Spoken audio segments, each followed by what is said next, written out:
សួរអ្នកគ្រូអូនឈ្មោះកែចន្ទណាវតីអូនសូមមកអានអត្ថបទជូនអ្នកគ្រូស្ដាប់មេរៀនរំលឹកទី74ព្យាង្គដំរូតនៅជើងឡាវនៅជើងសការអានពាក្យកន្លះពន្លក់ពន្លឺអនឡាយទុនសាយបន្លែងសាញ់សំ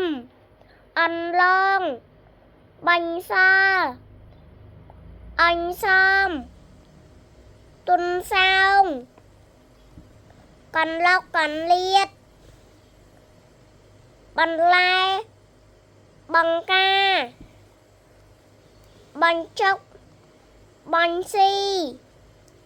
បន្ទាប់បញ្សំការអានច្បាស់ទុនសាយស៊ីបន្លែផឹកទឹកសាញ់សើមក្បែរទុនលេមីងណានដាក់អញសោមកន្លះជា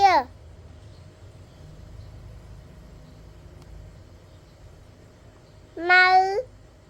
កាញ់សៃទូកទុនសោងស៊ីពុនលោកស្មៅតាមកន្លុកកន្លៀតក្រោមពុនលើខែ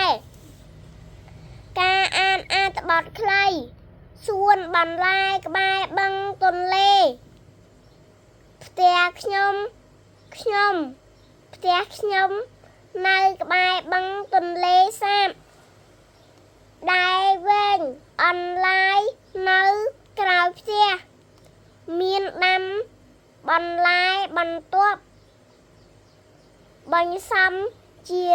ច្រើនបន្លែបង្ការចាញ់ពន្លកធ្លោះសន្លឹកដោយសារទឹកសេងសើមពុក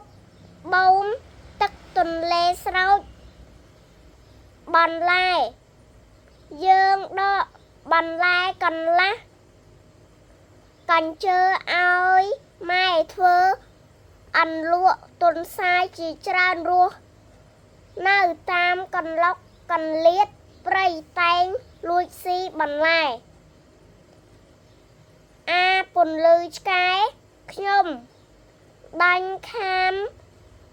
បានទុនសាយមួយវាពំទុនសាយនោះដាក់លើកន្សែងក្បែរសួនបន្លែម៉ោង12កន្លះហើយយើងញ៉ាំបាយនឹងអន្លក់របស់ម៉ែសិនជម្រាបលាអ្នកគ្រូ